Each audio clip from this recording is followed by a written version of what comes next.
സീമന്തരേഖ. കുറച്ചു സമയം കഴിഞ്ഞ് അവൾ തിരികെ വന്നു. വെള്ളയും കറുപ്പും കലർന്ന ലളിതമായ സാരിയിലാണ് അവൾ. നെറ്റിയിൽ ചെറിയ പൊട്ട്, കയ്യിൽ കിലുങ്ങുന്ന കുപ്പിവളകൾ. അവളെ കണ്ടതും സാഗർ ഒരു നിമിഷം കണ്ണെടുക്കാതെ നിന്നുപോയി. "ഇങ്ങനെ നോക്കല്ലേ ഏട്ടാ," അവൾ നാണത്തോടെ പറഞ്ഞു. "നോക്കാതിരിക്കാൻ പറ്റുന്നില്ലല്ലോ."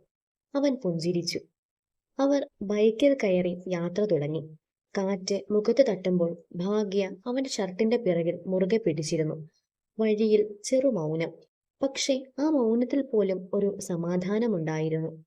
പെട്ടെന്ന് ഭാഗ്യ എന്തോ ഓർത്തതുപോലെ പറഞ്ഞു, "ഏട്ടാ, ഓർമ്മയുണ്ടോ അന്ന് കാർത്തികേയൻ സാർ തന്ന പണം?" സാഗർ മിററിലൂടെ അവളെ നോക്കി. ഉം. കാർത്തിയുടെ പേര് കേട്ടതും അത്ര താല്പര്യമില്ലാത്ത സ്വരത്തിൽ അവൻ മൂളി. ഭാഗ്യ പതുക്കെ തന്റെ ബാഗ് തുറന്നു. സൂക്ഷിച്ചു വെച്ച ഒരു പഴയ കവർ അവൾ പുറത്തെടുത്തു. "ഇത് ഞാൻ സൂക്ഷിച്ചിട്ടുണ്ട് ഏട്ടാ."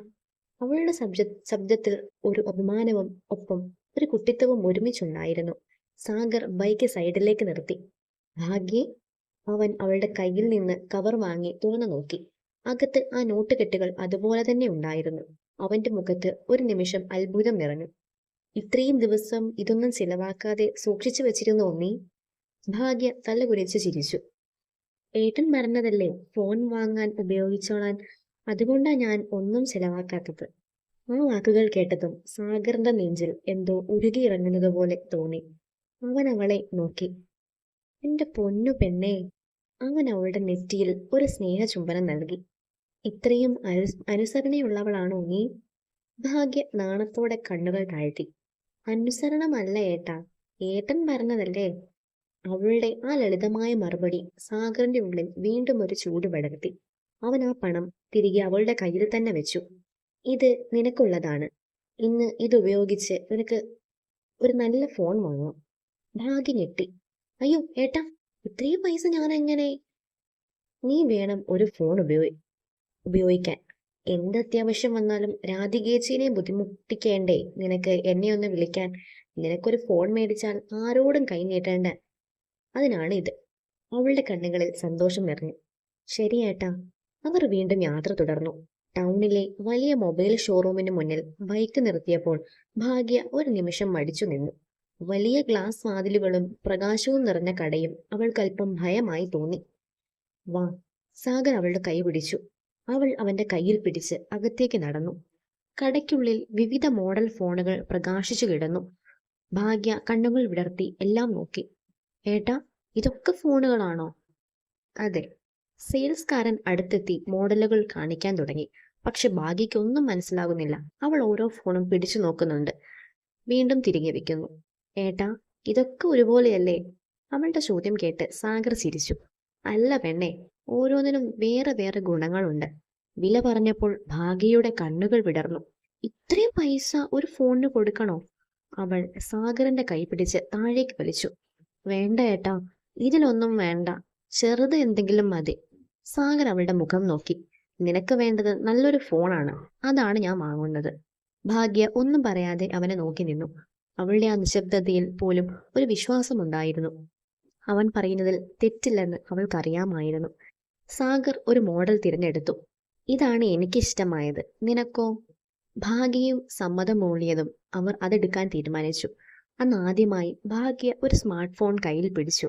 അതിന്റെ തിളക്കം അവളുടെ കണ്ണുകളിലും പതിഞ്ഞിരുന്നു. ഫോൺ ബില്ല് അടച്ചു പുറത്തിറങ്ങിയപ്പോൾ ഭാഗ്യയുടെ കയ്യിലെ ആ ചെറിയ ബോക്സ് അവൾക്ക് സ്വപ്നം പോലെ തോന്നി. ബൈക്കിനരികിലെത്തിയപ്പോൾ അവൾ ബോക്സിനെ വീണ്ടും വീണ്ടും നോക്കി. "ഏട്ടാ, ഇതെനിക്ക് ശരിക്കും ഉപയോഗിക്കാമല്ലേ?" സാഗർ ഹെൽമറ്റ് കയ്യിലെടുത്തുകൊണ്ട് അവളെ നോക്കി. അവൻ അവളുടെ കയ്യിൽ നിന്ന് ബോക്സ് എടുത്ത് പതുക്കെ തുറന്നു. തിളങ്ങുന്ന പുതിയ ഫോൺ പുറത്തെടുത്തു. "ഇനി ഇത് എങ്ങനെ ഉപയോഗിക്കണമെന്ന് ഞാൻ പഠിപ്പിക്കാം." ഭാഗ്യ തല കുണിച്ചു. "എനിക്ക് ഒന്നും അറിയില്ല ഏട്ടാ." "അതൊക്കെ ഞാൻ പഠിപ്പിക്കും." അവൻ ഫോൺ ഓൺ ചെയ്തു. സ്ക്രീൻ തെളിഞ്ഞതും ഭാഗ്യയുടെ കണ്ണുകൾ വിടർന്നു. "നിനക്ക് ഇതിൽ ലോകം മുഴുവൻ കാണാം." അവൻ അവളുടെ വിരൽ പിടിച്ച് സ്ക്രീനിൽ വെച്ചു. "ഇത് വിരലടയാളം. ഇത് വെച്ചാൽ നിന്റെ ഫോൺ നിനക്ക് മാത്രമേ തുറക്കാനാവൂ." ഭാഗ്യ ആശ്ചര്യത്തോടെ നോക്കി. അവൻ ഓരോന്നായി അവൾക്ക് കാണിച്ചു കൊടുത്തു. Camera, gallery, call, message, voice record. ഭാഗ്യ ഓരോ കാര്യവും ശ്രദ്ധിച്ചു പഠിച്ചു. പിന്നീട് സാഗറിന്റെ നമ്പർ അവൾ വളരെ ശ്രദ്ധയോടെ ടൈപ്പ് ചെയ്തു. കമ്പനിയിൽ ചെന്നിട്ട് വളരെ കുറച്ച് ദിവസം കൊണ്ട് തന്നെ രാധിക അവളെ വായിക്കുവാനും എഴുതാനും പഠിപ്പിച്ചിരുന്നു. ഏട്ടൻ. സാഗർ അത് കണ്ടതും ഒരു ചെറിയ ചിരി മുഖത്ത് പടർന്നു. അവൾ സന്തോഷത്തോടെ അവനെ നോക്കി. ഭാഗ്യ അവന്റെ അടുത്തെത്തി നിന്നു.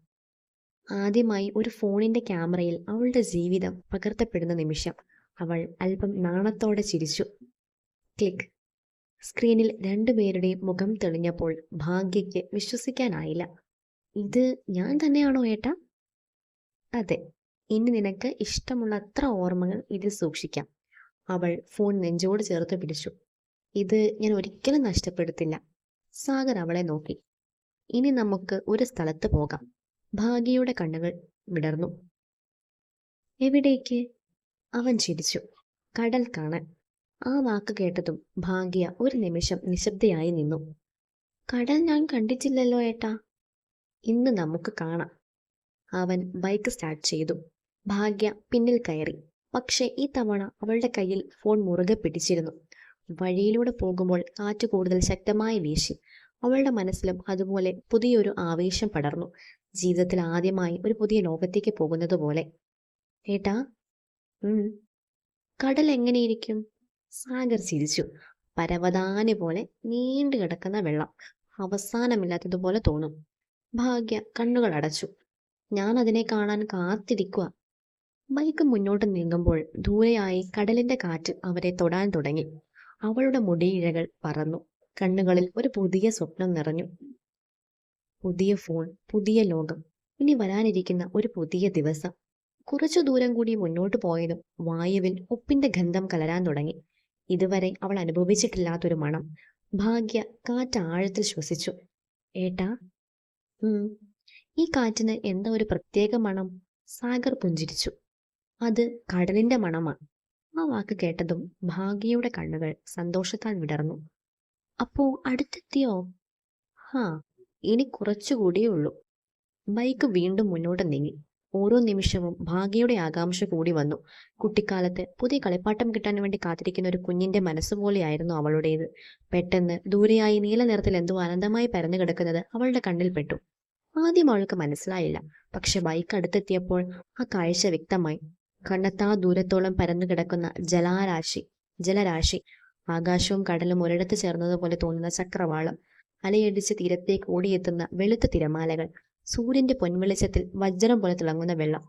ഭാഗ്യ അറിയാതെ സാഗറിന്റെ തോളിൽ മുറുകെ പിടിച്ചു. ഏട്ടാ. അവളുടെ സ്വരം വിറച്ചിരുന്നു. ഇത്. സാഗർ ബൈക്ക് നിർത്തി. വാ. അവൻ ബൈക്കിൽ നിന്നിറങ്ങി. ഭാഗ്യ ഇപ്പോഴും ആ കാഴ്ചയിൽ നിന്ന് കണ്ണെടുക്കാനാകാതെ നിന്നു. അവൻ അവളുടെ കൈ പിടിച്ച് മുന്നോട്ട് നടന്നു. കടൽ തീരത്തെ മൃദുവായ മണലിലേക്ക് ആദ്യമായി അവളുടെ കാലുകൾ പതിഞ്ഞു. അവൾ ചെരുപ്പൂരി കയ്യിലെടുത്തു. മണലിൽ കാൽ താഴ്ന്നപ്പോൾ അവൾ അത്ഭുതത്തോടെ ചിരിച്ചു. ഏട്ടാ, ഇവിടെ മണ്ണ് വേറെയാണല്ലോ. ഇത് മണലാ പെണ്ണെ. അവർ പതിയെ തിരമാലകളിലേക്ക് നടന്നു. അടുത്ത നിമിഷം ഒരു വലിയ തിരമാല വന്ന് ഭാഗ്യയുടെ കാലുകളെ നനച്ചു. തണുത്ത വെള്ളം പാദങ്ങളിൽ തട്ടിയതും അവളൊന്ന് ഞെട്ടി പിന്നിലേക്ക് ചാടി. അയ്യോ. തൊട്ടടുത്ത നിമിഷം അവൾ പൊട്ടിച്ചിരിച്ചു. ആ ചിരി കേട്ടപ്പോൾ സാഗറിനും ചിരി അടക്കാൻ കഴിഞ്ഞില്ല. പേടിച്ചോ? ഇല്ല. അവൾ വീണ്ടും തിരമാലയിലേക്ക് നോക്കി. പക്ഷേ ഇതെന്നെ പിടിക്കാൻ വരുന്നത് പോലെ. വീണ്ടും ഒരു തിരമാല വന്ന് അവളുടെ കാൽ നനച്ചു. ഇത്തവണ അവൾ പിന്നോട്ട് മാറിയില്ല. കൈകൾ രണ്ടും വിരിച്ച് ആ തണുപ്പ് മുഴുവൻ ഏറ്റുവാങ്ങി. കാറ്റിൽ അവളുടെ മുടിയിഴകൾ പാറി. സൂര്യപ്രകാശം അവളുടെ മുഖത്ത് സ്വർണ്ണ നിറം പടർത്തി. സാഗർ ആ കാഴ്ചയിൽ ലയിച്ചുപോയി. കടൽ എത്ര മനോഹരമാണെങ്കിലും ആ നിമിഷം അതിനേക്കാൾ മനോഹരയായി അവന് തോന്നിയത് തന്റെ മുന്നിൽ നിൽക്കുന്ന പെണ്ണിനെ ആയിരുന്നു. ഭാഗ്യ പതിയെ അവനെ നോക്കി. എന്താ ഇങ്ങനെ നോക്കുന്നത്? കടലിനേക്കാൾ മനോഹരമായ മറ്റൊരു കാഴ്ച കാണുക. അതെന്താ? നിന്നെ. ഭാഗ്യയുടെ കവിളുകൾ ചുവന്നു. ഞാൻ പറഞ്ഞത് സത്യമാണ്.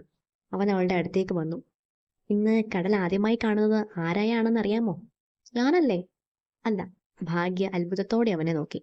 പിന്നെ ഈ കടലും ആദ്യമായിട്ടായിരിക്കും ഇത്ര ഭംഗിയുള്ള ഒരു പെണ്ണിനെ ഇത്ര അടുത്ത് കാണുന്നത്. ഭാഗ്യ അറിയാതെ അവന്റെ നെഞ്ചിൽ ഒരു ചെറിയ അടി കൊടുത്തു. ശോ, ഈ ഏട്ടന്റെ ഒരു കാര്യം. ഇവൾ ചിരിച്ചു. ആ ചിരിയിൽ തിരമാലകളുടെ സംഗീതം പോലും അലിഞ്ഞു ചേർന്നു. കുറച്ചു നേരം അവൾ ഒന്നും സംസാരിച്ചില്ല. ദൂരെയായി പരന്നു കിടക്കുന്ന കടലിലേക്ക് മാത്രം നോക്കി നിന്നു. അവളുടെ കണ്ണുകൾ അറിയാതെ കണ്ണുനീർ നിറഞ്ഞു. സാഗർ അത് കാണുകയും ചെയ്തു. എന്താ ഭാഗ്യേ? അവൻ സ്നേഹത്തോട് ചോദിച്ചു. അവൾ മെല്ലെ തല കുലുക്കി. ഒന്നുമില്ല. കള്ളം. അവൾ ഒരു ദീർഘനിശ്വാസം എടുത്തു. ഞാൻ ഒരിക്കലും വിചാരിച്ചിട്ടില്ല ഏട്ടാ, എൻ്റെ ജീവിതത്തിൽ ഇങ്ങനെയൊരു ദിവസമുണ്ടാകുമെന്ന്. അവളുടെ ശബ്ദമിടറി. ചെറുപ്പം മുതൽ ഒരുപാട് ആഗ്രഹങ്ങൾ ഉണ്ടായിരുന്നു, പക്ഷേ അതൊന്നും എനിക്ക് കിട്ടുമെന്ന് കരുതിയില്ല. അവൾ കടലിലേക്ക് നോക്കിക്കൊണ്ട് തുടർന്നു. ജോലി, ശമ്പളം, പുതിയ ഫോൺ, പിന്നെ ഇന്ന് ഈ കടൽ. ഒരു നിമിഷം അവൾ നിർത്തി. ഇതൊക്കെ എനിക്ക് കിട്ടിയത് ഏട്ടൻ വന്നതിന് ശേഷമാണ്. സാഗറിന്റെ ഹൃദയം നിറഞ്ഞു. അവൻ മെല്ലെ അവളുടെ കൈകൾ തന്റെ കൈക്കുള്ളിൽ ചേർത്ത് പിടിച്ചു. ഇല്ല ഭാഗ്യേ, അവൻ ശാന്തമായി പറഞ്ഞു. ഇതൊക്കെ നിനക്ക് വിധി കാത്തുവെച്ച സന്തോഷങ്ങളാണ്. ഞാൻ അതിലൊരു ചെറിയ കാരണം മാത്രം. ഭാഗ്യ പുഞ്ചിരിച്ചു.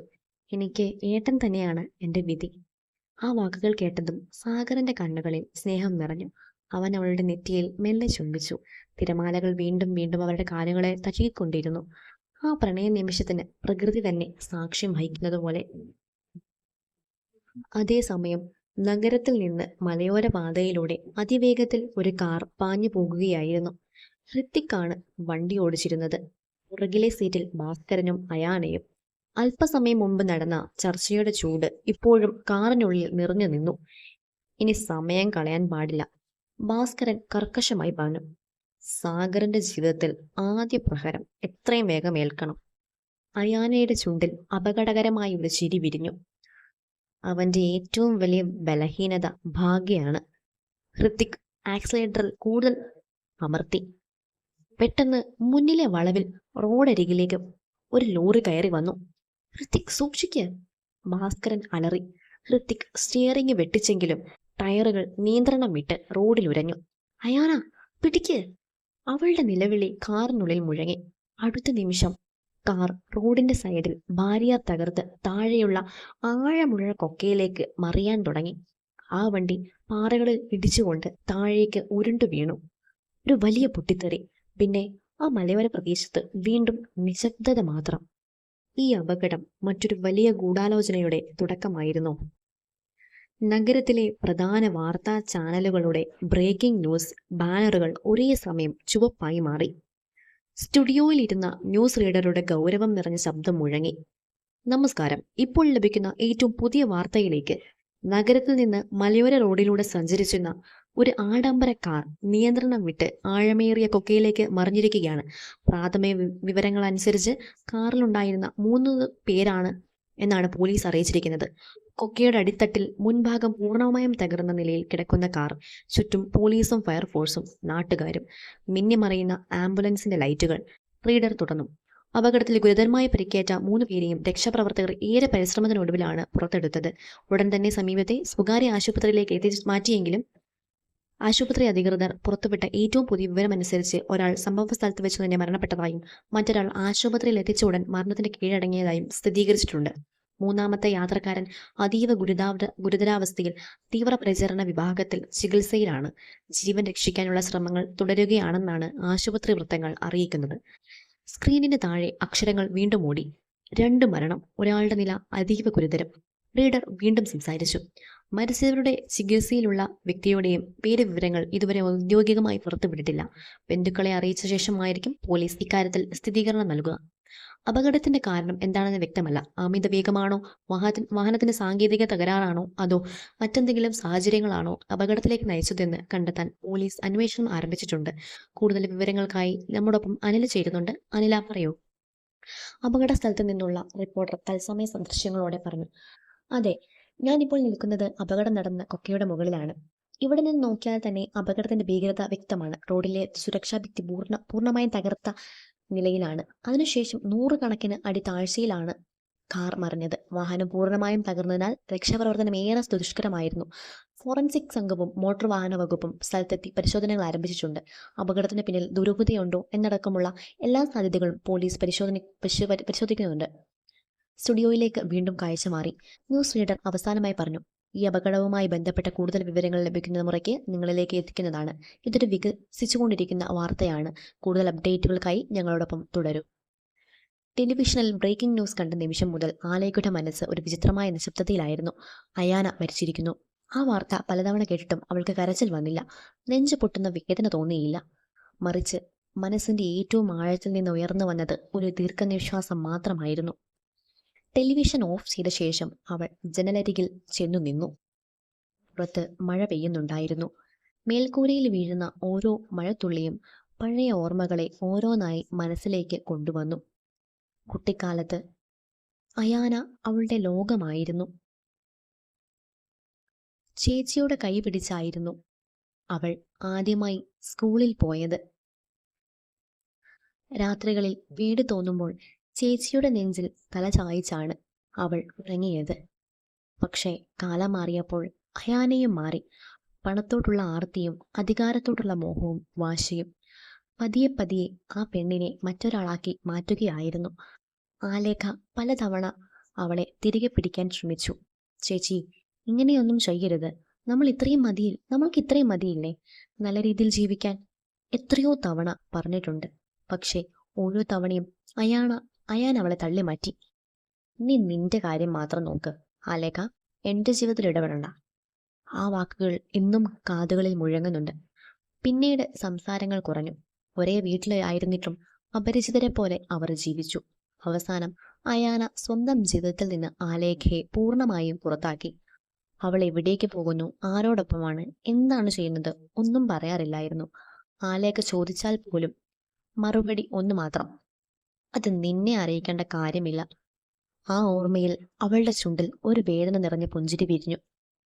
ചേച്ചി, അവസാനം നീ ഒറ്റയ്ക്കായി പോയല്ലോ, അവൾ പതുക്കെ പറഞ്ഞു.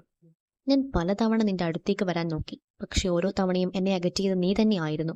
ഒടുവിൽ നിന്റെ ജീവിതത്തിൽ നിന്ന് മാത്രമല്ല, ഈ ലോകത്തിൽ നിന്ന് തന്നെ നീ അകന്നുപോയി. കണ്ണുകളിൽ കണ്ണുനീർ നിറഞ്ഞെങ്കിലും അത് ദുഃഖത്തിന്റെ കണ്ണീരായിരുന്നില്ല, സഹതാപത്തിൻ്റെതായിരുന്നു. ഒരു മനുഷ്യൻ സ്വന്തം തെറ്റുകളുടെ പിന്നാലെ ഓടി ഒടുവിൽ അതിൽ നിന്ന് തന്നെ അവസാനിച്ചു പോയതിലുള്ള സഹതാപം. അവൾ കണ്ണുകൾ തുടച്ചു. പിന്നെ മനസ്സിലേക്ക് മറ്റൊരു മുഖം കടന്നു വന്നു: ഋത്തിക്. ആ പേരോർത്തതും അവൾ മുഖം വലിഞ്ഞു മുറുകി. അവനോട് അവൾക്ക് ഒരിക്കലും വെറുപ്പ് കുറഞ്ഞിരുന്നില്ല. അയാനയെ, അവളുടെ ദൗർബല്യങ്ങളെ സ്വന്തം ആവശ്യങ്ങൾക്ക് വേണ്ടി മാത്രം ഉപയോഗിച്ച മനുഷ്യൻ, ഒരുപാട് ജീവിതങ്ങൾ നശിപ്പിച്ചവൻ. എത്രയോ തവണ അവനെ കണ്ടാൽ വെറുപ്പ് തോന്നിയിട്ടുണ്ട്. ഇപ്പോൾ അവനുമില്ല. അതോർത്തപ്പോൾ അറിയാതെ അവളുടെ ചുണ്ടിൽ ഒരു ചെറുചിരി വിരിഞ്ഞു. അത് നിനക്ക് കിട്ടേണ്ട അവസാനമായിരുന്നു ഹൃത്തിക്, അവൾ പതുക്കെ പറഞ്ഞു. നിന്നെ ഓർത്ത് കരയാൻ ഈ ലോകത്ത് ആരെങ്കിലും ഉണ്ടാകുമോ എന്ന് പോലും എനിക്ക് സംശയമാണ്. നീ വിധിച്ചത് മുഴുവൻ വിഷമായിരുന്നു. ഒടുവിൽ അതിന്റെ ഫലം തന്നെയായിരിക്കും നിനക്കും കിട്ടിയത്. അവൾ വീണ്ടും മൗനമായി. പക്ഷേ ഒരു ചോദ്യം മാത്രം മനസ്സിൽ കറങ്ങിക്കൊണ്ടിരുന്നു: ഭാസ്കരൻ. ആ പേര് അവൾ മുൻ കേട്ടിട്ടേയില്ല. അയാളുടെ ഫോണിലോ സംസാരങ്ങളിലോ ഒരിക്കലും ആ മനുഷ്യനെക്കുറിച്ച് കേട്ടിട്ടില്ല. പിന്നെ അവർ 3 പേരും ഒരുമിച്ച് എങ്ങോട്ടാണ് പോയത്? എന്തിനായിരുന്നു ആ യാത്ര? അതൊരു സാധാരണ യാത്രയായിരുന്നില്ലെന്ന് അവളുടെ മനസ്സ് പറയുന്നുണ്ടായിരുന്നു. അയാന ആരെയും വെറുതെ കാണാൻ പോകുന്ന ആളല്ല. ഓരോ കൂടിക്കാഴ്ചയ്ക്കും പിന്നിൽ ഓരോ ലക്ഷ്യമുണ്ടാകും. അപ്പോൾ ആ ലക്ഷ്യം എന്തായിരുന്നു? ഭാസ്കരൻ ആരാണ്? അവരുമായി എന്ത് ബന്ധം? ആ ചോദ്യങ്ങൾക്ക് മാത്രം ഉത്തരം കിട്ടിയില്ല. അപകടത്തെ തുടർന്നുള്ള എല്ലാ ചടങ്ങുകളും പോലീസ് അന്വേഷണങ്ങളും നിയമ നടപടികളും ഓരോന്നായി അവസാനിച്ചു. ദിവസങ്ങൾ വീണ്ടും പഴയ താളത്തിലേക്ക് മടങ്ങി. ആളുകൾ ആ അപകടത്തെക്കുറിച്ച് കുറച്ചു ദിവസം സംസാരിച്ചെങ്കിലും പിന്നീട് പുതിയ വാർത്തകൾക്കൊപ്പം അതും മറന്നു തുടങ്ങി. എന്നാൽ ആലകിയുടെ മനസ്സിൽ മാത്രം ചില ചോദ്യങ്ങൾ ഇപ്പോഴും ഉത്തരം കിട്ടാതെ കിടക്കുന്നുണ്ടായിരുന്നു. ഒരാഴ്ച കഴിഞ്ഞ ഒരു വൈകുന്നേരം മുറിയിലെ ജനലരികിൽ നിശബ്ദമായി നിന്ന അവൾ കുറച്ചുനേരം പുറത്തേക്ക് നോക്കി. സന്ധ്യയുടെ ഇരുട്ട് പതിയെ ഭൂമിയിലേക്ക് ഇറങ്ങി വരികയായിരുന്നു. അവൾ പതുക്കെ തിരിഞ്ഞ് മേശപ്പുറത്തിരുന്ന ഫോൺ കയ്യിലെടുത്തു. സ്ക്രീനിലെ ഒരു നമ്പർ തുറന്നു നോക്കി. ഏതാനും നിമിഷങ്ങൾ ആലോചിച്ച ശേഷം കോൾ ബട്ടൺ അമർത്തി. അപ്പുറത്ത് അധികം വൈകാതെ ഫോൺ എടുത്തു. ഹലോ, ഗിരിയുടെ ശബ്ദം കേട്ടു. ഞാനാണ് ആലേഖ, സംസാരിക്കാൻ പറ്റുമോ? അവളുടെ ശബ്ദം പതിവ് പോലെ ശാന്തമായിരുന്നെങ്കിലും അതിൽ ഉറച്ച തീരുമാനത്തിന്റെ കനമുണ്ടായിരുന്നു. പറയൂ, എന്തെങ്കിലും പ്രശ്നമുണ്ടോ? ഗിരി ചോദിച്ചു. പ്രശ്നങ്ങളൊക്കെ കഴിഞ്ഞു ഗിരി. ചേച്ചിയുടെ മരണവുമായി ബന്ധപ്പെട്ട ചടങ്ങുകളും ബാക്കിയുണ്ടായിരുന്ന കാര്യങ്ങളും എല്ലാം തീർന്നു. അതുകൊണ്ടാണ് വിളിച്ചത്. നമ്മൾ നേരത്തെ തീരുമാനിച്ച കാര്യം ഇനി മാറ്റിവെക്കേണ്ട ആവശ്യമില്ല. കാവിലെ ഉത്സവം കഴിയുന്ന പിറ്റേന്ന് തന്നെ എല്ലാം പ്ലാൻ ചെയ്തതുപോലെ നടക്കണം. ഒരു മാറ്റവും വേണ്ട. ഗിരി കുറച്ചു നേരം ഒന്നും പറഞ്ഞില്ല. പിന്നെ പതുക്കെ ചോദിച്ചു, ആലേഖ, നീ ഇത്ര പെട്ടെന്ന് അതൊക്കെ തീരുമാനിച്ചോ? ഈ സാഹചര്യത്തിൽ കുറച്ചു കാലം കൂടി കാത്തിരുന്നാൽ മതിയായിരുന്നില്ലേ? ഇപ്പോൾ എല്ലാവരുടെയും ശ്രദ്ധ നിങ്ങളുടെ വീട്ടിലല്ലേ? ആലേഖ ഒരു ദീർഘനിശ്വാസം എടുത്തുവിട്ടു. അവൾ വീണ്ടും ജനലിലൂടെ പുറത്തേക്ക് നോക്കി. കാറ്റിൽ മരക്കൊമ്പുകൾ പതുക്കെ ഇളകുന്നുണ്ടായിരുന്നു. കാത്തിരിക്കാൻ വേണ്ട സമയം ഞാൻ ഒരുപാട് കൊടുത്തതാണ് ഗിരി. ചില കാര്യങ്ങൾ സമയത്ത് ചെയ്തില്ലെങ്കിൽ പിന്നെ ഒരിക്കലും ചെയ്യാൻ കഴിയില്ല. എനിക്കിനി ഒന്നും നീട്ടിവെക്കാൻ താല്പര്യമില്ല. ഇത്രയും നാൾ ഞാൻ ക്ഷമിച്ചു, ആലോചിച്ചു, പലതും സഹിച്ചു. പക്ഷെ ഇനി അതിനുള്ള സമയം കഴിഞ്ഞു. അതായത് നിന്റെ തീരുമാനത്തിന് മാറ്റമില്ല എന്നാണോ? തുടരും. പ്രിയപ്പെട്ട വായനക്കാരെ, സീമന്തരേഖ എന്ന ഈ കഥയുടെ ഈ ഭാഗവും നിങ്ങൾക്ക് ഇഷ്ടപ്പെട്ടു എന്ന് കരുതുന്നു. കഥയെപ്പറ്റിയുള്ള നിങ്ങളുടെ അഭിപ്രായങ്ങൾ പറയാൻ മറക്കരുതേ. കൂടാതെ ഈ ചാനൽ സബ്സ്ക്രൈബ് ചെയ്ത് വീഡിയോ ലൈക്ക് ചെയ്ത് സപ്പോർട്ട് ചെയ്യണമെന്ന് അഭ്യർത്ഥിക്കുന്നു. നന്ദി.